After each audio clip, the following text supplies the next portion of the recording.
नमस्कार। जय आसिम। इतने बड़े सेलिब्रेशन के बाद आंखों में पानी आना हमारा हिंदुस्तान का कल्चर है, ऐसा नो? लेकिन हम टीम इमिग्रेशन के योद्धा हैं। इस आंख में पानी आना और रुकना अनुमति नहीं है, क्योंकि इतने सारे लोगों की जिम्मेदारी टीम इमिग्रेशन के कंधों पर है। तो आज आंखों से पानी तो नहीं आएगा और रुकना तो हम हमारे जानते ही नहीं। सबसे पहला परिचय दे दूं, मेरा नाम नितिन पांडुरंग शिगवन, इसी मुंबई महाराष्ट्र से हूं। लोग कामयाबी के बाद इस बिजनेस को फुल टाइम करते हैं, यस और नो? हेलो, यस और नो? लेकिन हमने इस बिजनेस को कामयाबी के लिए पहले दिन से फुल टाइम किया था।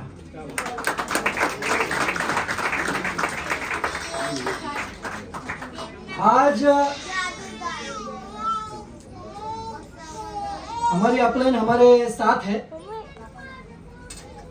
जिनका वर्णन मैं एक ही लाइन में करता हूं। सवर जाती है तकदीर पत्थर की भी, जब मिल जाता है उसे कोई शिल्पकार।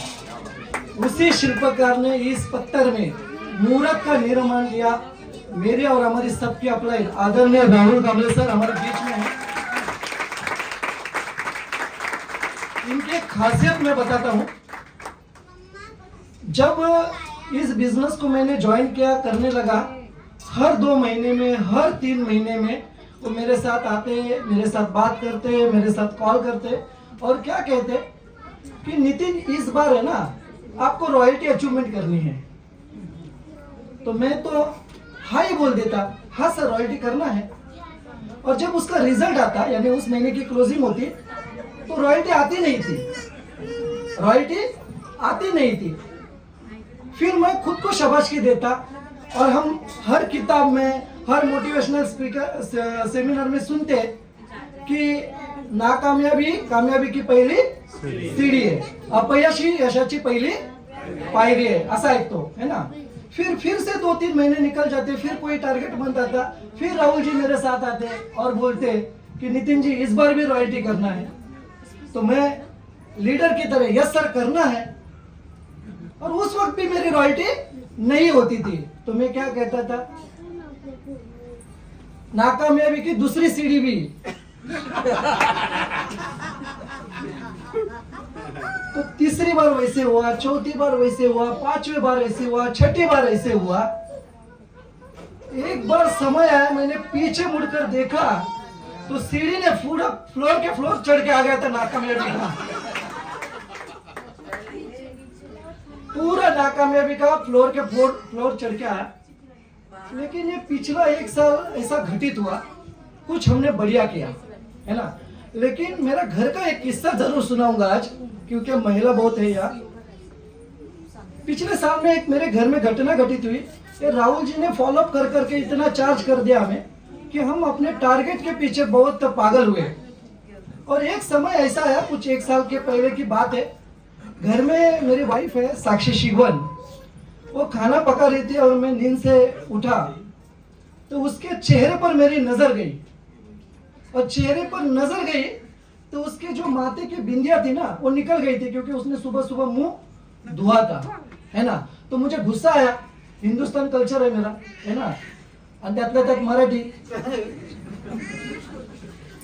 तो थोड़ा गुस्से से थोड़ा उसको बोला, माथे का सिंदूर का है तेरा? तो यहाँ से मैं तो ऐसा बोल रहा हूँ, माथे का सिंदूर का है, पण मी मराठीत बोललो होतो, कपाळावरची टिकली कुठे आहे तुझ्या? तो ये जो बोला था ना, मैं बहुत गुस्से से बोला था, तो उसका जो रिएक्शन आया ना, वो भी उसी तरह के आया। उसका रिएक्शन सुनिए, मैंने क्या बोला, तेरा माथे का सिंदूर का है? उसने जवाब दिया, फिलहाल जगह पे नहीं है।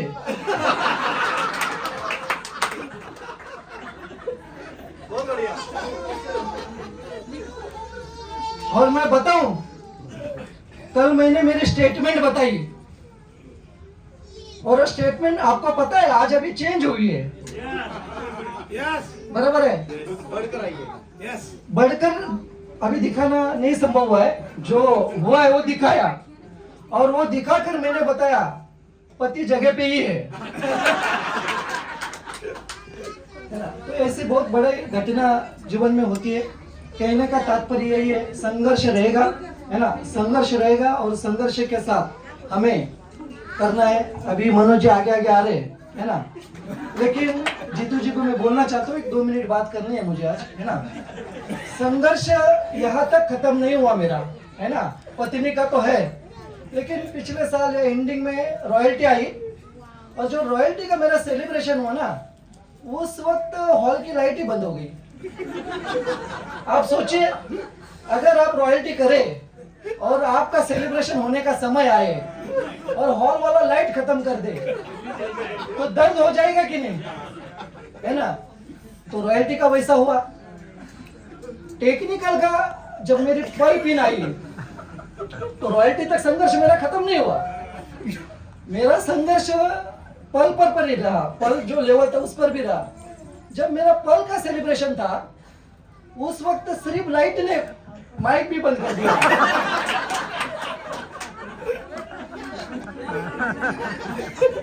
और आपको मजे की बात बताऊं, उस वक्त हमने मुंबई का शानदार ऑडिटोरियम किया था, प्लस एलईडी किया था, है ना, सारी चीजें की, है ना। कहने का मतलब है कि जिंदगी में संघर्ष कभी भी खत्म नहीं होगा, हमें उस संघर्ष को करते रहना है, हमें किसी को समझाना नहीं। देखिए, मैंने मेरे वाइफ को नहीं समझाया, मेरी वाइफ को मेरा इनकम समझ में आया, है ना। आप आरसीएम में ना सक्सेस को टारगेट करो, सक्सेस को, है ना। और इस वो इनकम नहीं बताई बता, इस मुझे जो अचीवमेंट आई ना, इसमें बहुत बड़ा रोल है ना टीम इंटीग्रेशन का है, और साथ ही साथ राहुल जी का उसमें बहुत ज्यादा है। क्योंकि मैं ये बताना चाहता हूँ, तालियां बजा दीजिए भाई। जैसे मैंने बताया ना, नाकामयाबी का पूरा फ्लोर चढ़ के में आया, यानी इतनी नाकामयाबी देखी, लेकिन मैं आपको बताना चाहता हूँ, आज इस महीने में राहुल जी ने टीम इंटीग्रेशन के रूबी अचीवर है वो, हाँ, लाखों की टीम है उनकी, लाखों की इनकम है उनकी, और जब उन्होंने अपने लाखों की टीम से एक टॉप कोर की टीम बनाई ना, उस टॉप के कोर टीम में 10 लोग हैं उनके, और उस 10 में इस नाकाबिल इंसान को भी उन्होंने ऐड कर दिया। इतना विश्वास, जिस दिन आप अपने अपलाइन का जीत लोगे ना, दुनिया की ताकत आपको रोक नहीं सकती कामयाब बनने से। तो इतना विश्वास आपको जीतना पड़ेगा अपने अपलाइन का।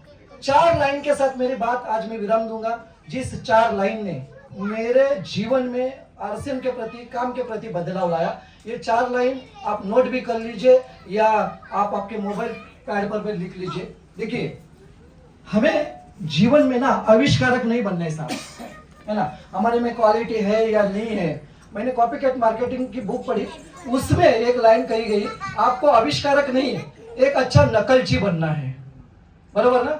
मुझे एक चीज समझ में आई, इस बिजनेस के पहले ना मेरी पढ़ाई है ना कुछ है, लेकिन मैंने क्या किया मालूम है, जैसे विनीत जी सामने बैठे शानदार बोलते, उनकी नकल करने का प्रयास किया। राहुल जी तो फायर है महाराष्ट्र के, उनकी हमने नकल की। सुनील जी एक्साइटेड पर्सन है, उनकी हमने नकल की, और नकल कर करके यहाँ तक हम आए। तो ये बात आपको ध्यान रखना है, आपके पास कोई गुण हो या ना हो, आपको क्या करना है, अपलाइन की नकल करना है। पहली लाइन समझ में आ गई आपको? तो तालियां बजा दीजिए भाई। जाते जाते इस लाइन को लेके जाना कि आपको अच्छी नकल करना आना चाहिए। लेकिन ऐसे सेमिनारों में जाकर मुझे जो बड़े बड़े लोगों से लाइन सीखने को मिली, वो लाइन आज मैं बताने जा रहा हूँ। इस सिस्टम के पहले करोड़पति आदरणीय मुकेश जी कोठारी, एक जोरदार तालियां चाहेंगे। उन्होंने एक लाइन कही थी, वो लाइन क्या है, आप आपके पिन का निर्माण करो, परिस्थिति अनुकूल होती जाएगी आपके लिए। हमारे जीवन में प्रॉब्लम होते हैं, अनेक समस्याएं होती है, लेकिन अगर उन समस्याओं को अगर हमें दूर करना है ना, तो हमें अपने पिन का निर्माण करना पड़ेगा। अगर आपके प्रॉब्लम 25,000 से सॉल्व हो रहे हैं तो आप रॉयल्टी आ जाओ। अगर आपके प्रॉब्लम 50,000 से सॉल्व होने वाले हो तो पर्ल हो जाओ। अगर आपके प्रॉब्लम 1 लाख से सॉल्व होने वाले हो तो एमराल्ड बनिए। अगर आपके प्रॉब्लम, आपके सपने 3 लाख प्लस से पूरे होने वाले हैं तो रूबी बन जाओ। आज इस इवेंट से कसम खाकर जाना, आप आपके पिन का निर्माण करोगे, पहली लाइन। लेकिन इस पिन का निर्माण करने के लिए दूसरी चीज भी ध्यान रखिए कि आपको, ये लाइन मेरी नहीं है, आदरणीय इस सिस्टम के दादाजी आदरणीय बीसी छाबड़ा जी की है। उन्होंने उस लाइन को कहा था और इस लाइन ने मेरे दिमाग में घर कर लिया और उसी के ऊपर मैंने काम किया। वो लाइन थी, आप लोगों का निर्माण करो, लोग आपके बिजनेस का निर्माण करेंगे। आपको क्या करना पड़ेगा, हमारे जैसे, अपनी टीम के जैसे लोगों का निर्माण करना पड़ेगा ताकि आप इसी कामयाबी को आप छू सके। तो दूसरी लाइन लेकर जाना कि आपको लोगों का निर्माण करना है, बिजनेस का नहीं, लोगों का निर्माण करना है। क्योंकि अगर आपने लोगों का निर्माण किया तो आपका बिजनेस का निर्माण ऑटोमेटिकली होने वाला है। दूसरी लाइन। और तीसरी लाइन, जिस लाइन से मुझे बहुत मोटिवेशन मिलता है, ये सारी चीजें अगर हमें संभव करके लेना है तो मुकेश जी की तीसरी लाइन है। उन्होंने क्या कहा था, जो भी बंदा आपके साथ इस बिजनेस में जुड़ेगा उसके साथ आपको मैन टू मैन और पेन टू पेन के साथ बैठना पड़ेगा ताकि आप भी उसको आरसीएम का विजन क्लियर करके बताएं। तो ये 4 लाइन आज आप यहाँ से जरूर लेके जाइए।